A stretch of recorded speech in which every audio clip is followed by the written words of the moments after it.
Welcome to the Daily Chronological Bible. My name's Hunter, and we are reading through the Bible in chronological order as a single story. And that story is all about Jesus. It is a revelation of Him, and He has revealed to us the heart of the Father. Today, April 22nd, we begin in 2 Samuel chapter 5, verses 1 through 3, 1 Chronicles 11, 1 through 3, 1 Chronicles 12, 23 through 40, 2 Samuel 5, 17 through 25, 1 Chronicles 14, 8 through 17, 2 Samuel 5, 6 through 10, 1 Chronicles 11, 4 through 9, 1 Chronicles 3, verse 4, 2 Samuel 5, verses 13, 4 and 5, and 11 and 12, 1 Chronicles 14, 1 and 2, 1 Chronicles 13, 1 through 5, 2 Samuel 6, 1 through 11, and we finish in 1 Chronicles 13, verses 6 through 14. This is the word of the Lord. 2 Samuel 5. Then all the tribes of Israel went to David at Hebron and told him, "We are your own flesh and blood. In the past, when Saul was our king, you were the one who really led the forces of Israel.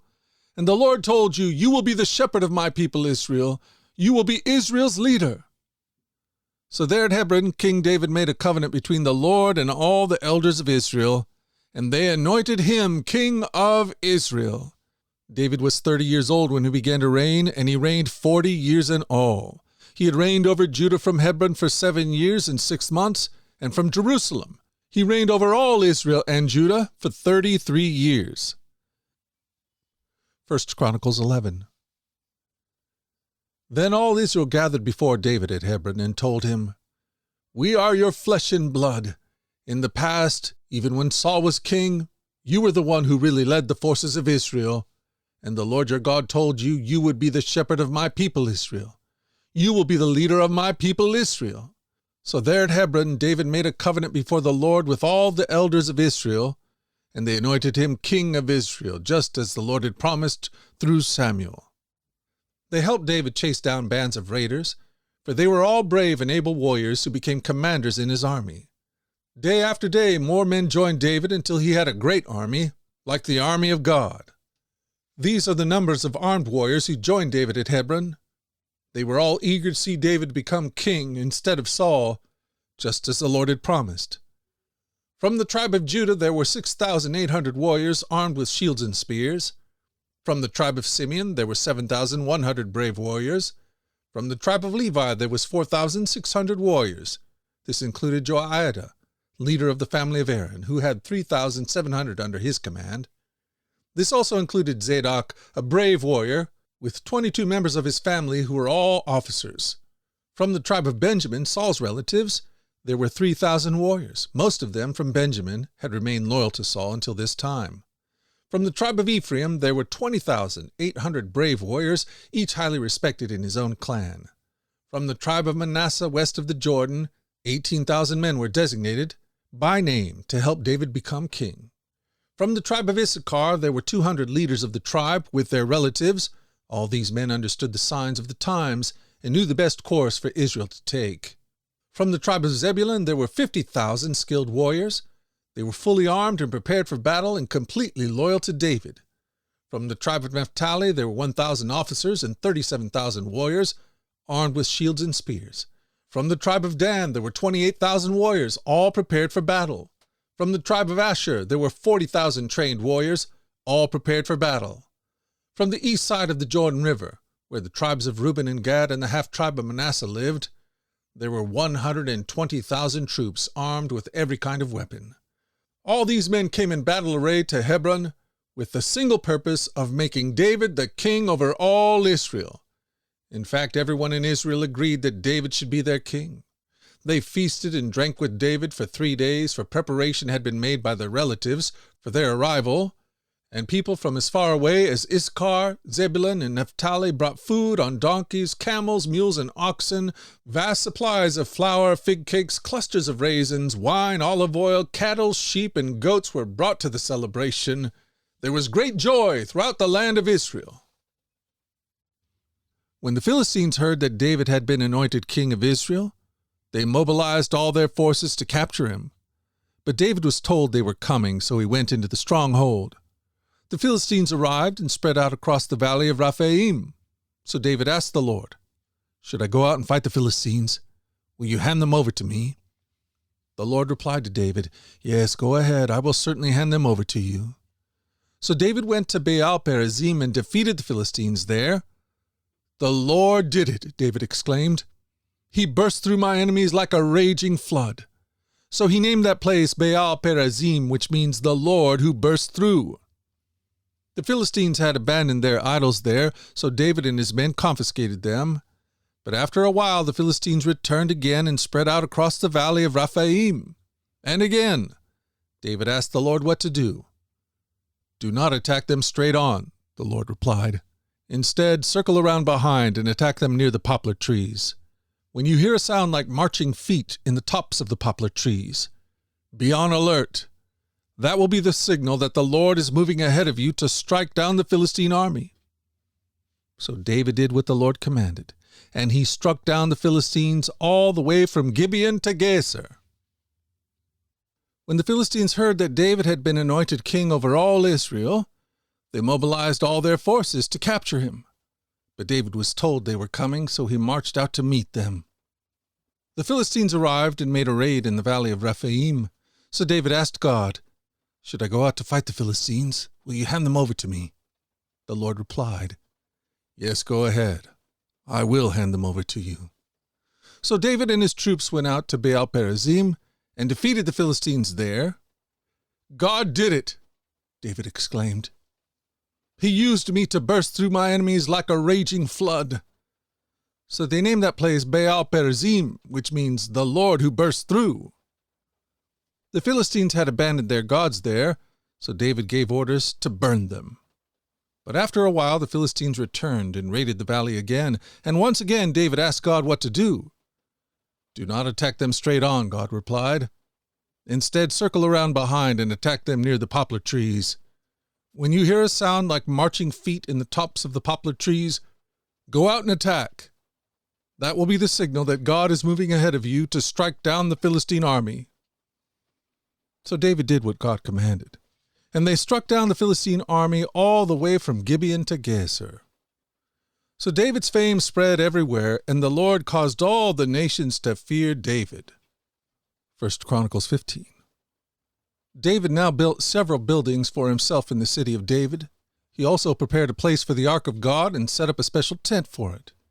Then he commanded, "No one except the Levites may carry the ark of God. The Lord has chosen them to carry the ark of the Lord and to serve him forever." Then David summoned all Israel to Jerusalem to bring the ark of the Lord to the place he had prepared for it.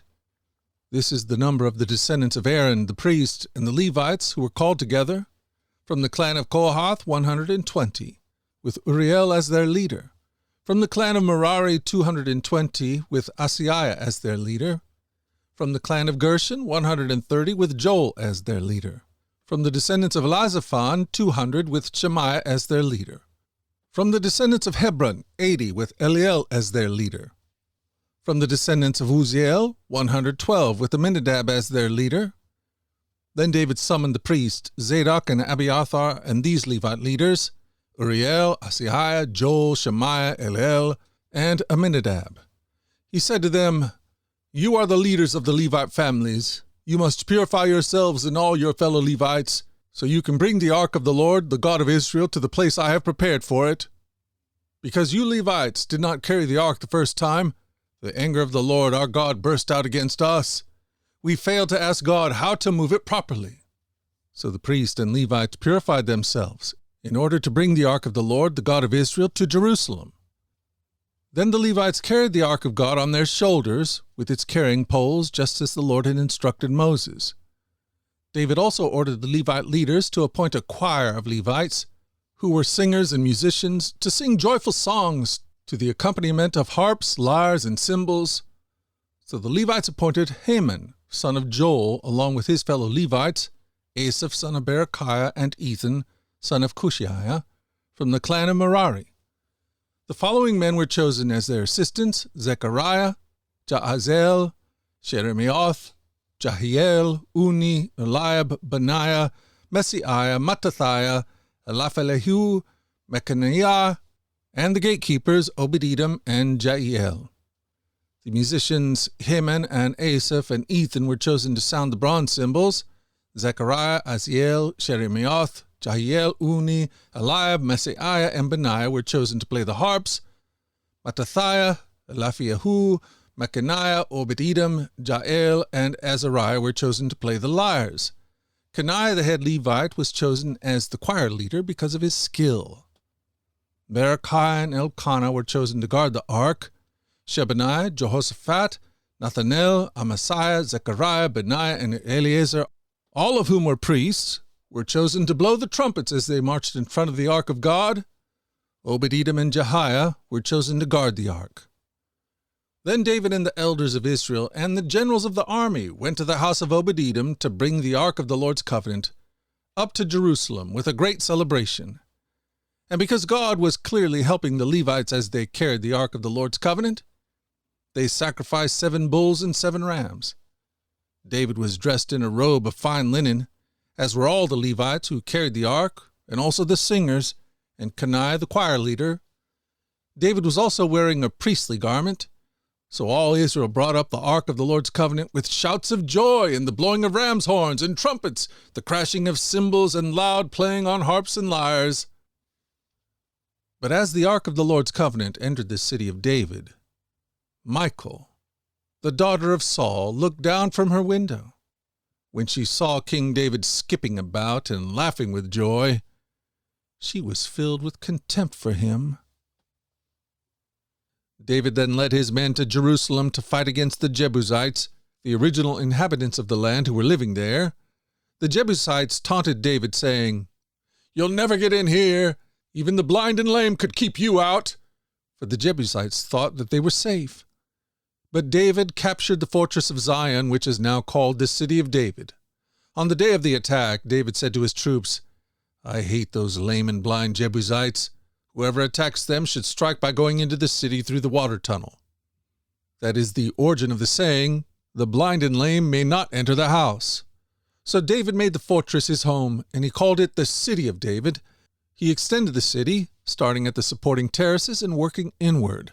And David became more and more powerful because the Lord, the God of heaven's armies, was with him. Then David and all Israel went to Jerusalem, or Jebus, as it used to be called, where the Jebusites, the original inhabitants of the land, were living. The people of Jebus taunted David, saying, "You'll never get in here." But David captured the fortress of Zion, which is now called the City of David. David said to his troops, "Whoever is first to attack the Jebusites will become the commander of my armies." And Joab, the son of David's sister Zeruiah, was the first to attack. So he became the commander of David's armies. David made the fortress his home, and that is why it is called the City of David. He extended the city from the supporting terraces to the surrounding area, while Joab rebuilt the rest of Jerusalem. And David became more and more powerful because the Lord of heaven's armies was with him. These 6 sons were born to David in Hebron, where he reigned 7.5 years. After moving from Hebron to Jerusalem, David married more concubines and wives, and they had more sons and daughters. David was 30 years old when he began to reign, and he reigned 40 years in all. He had reigned over Judah from Hebron for 7 years and 6 months, and from Jerusalem he reigned over all Israel and Judah for 33 years. Then King Hiram of Tyre sent messengers to David, along with cedar timber and carpenters and stonemasons, and they built David a palace. And David realized that the Lord had confirmed him as king over Israel, and had blessed his kingdom for the sake of his people Israel. Then King Hiram of Tyre sent messengers to David along with cedar timber and stonemasons and carpenters to build him a palace. And David realized that the Lord had confirmed him as king over Israel, and had greatly blessed his kingdom for the sake of his people Israel. 1 Chronicles 13. David consulted with all his officials, including the generals and captains of his army. Then he addressed the entire assembly of Israel as follows. If you approve, and it is the will of the Lord our God, let us send messages to all the Israelites throughout the land, including the priests and Levites in their towns and pasture lands.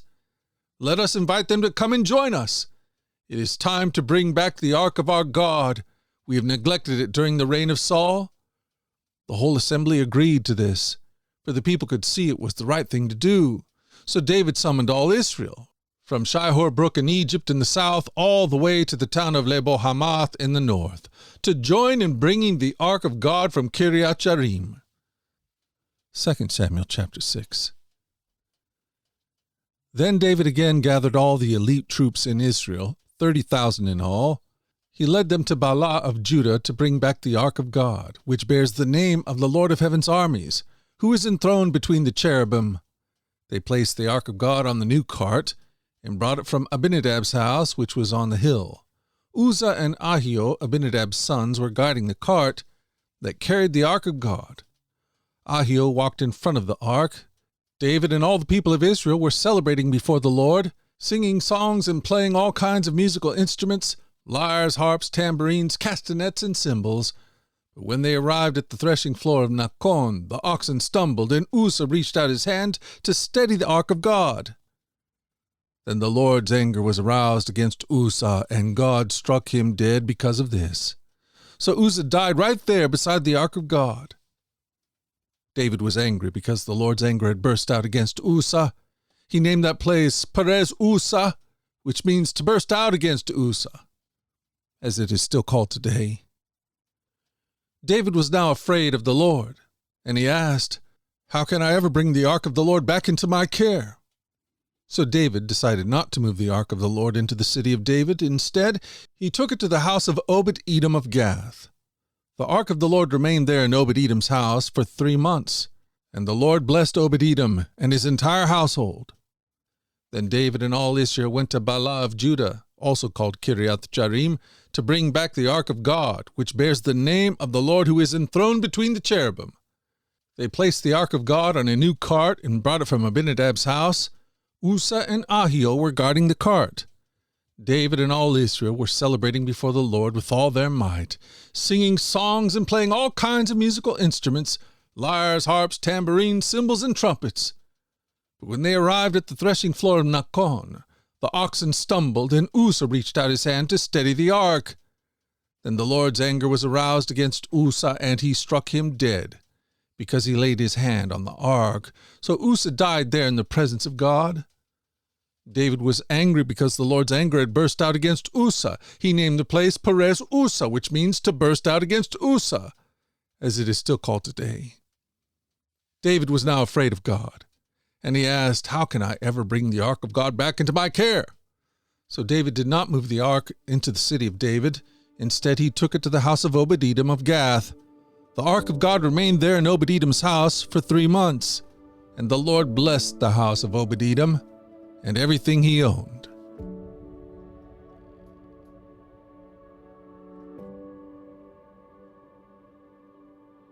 Thank you for joining us at the Daily Chronological Bible. You can find out more about our other podcasts at dailyradiobible.com, where people from all around the world come to join us in this journey through the Scriptures, where we allow the Scriptures to point us to the God who is love, the God revealed to us fully in Jesus. Again, that website is dailyradiobible.com. Subscribe or follow wherever you get your podcasts. Until tomorrow, let's go forward in God's joy. Let's let His joy be our strength. And let us always remember this, that you are loved. No doubt about it. Alrighty, I'll talk to you again tomorrow. Bye-bye.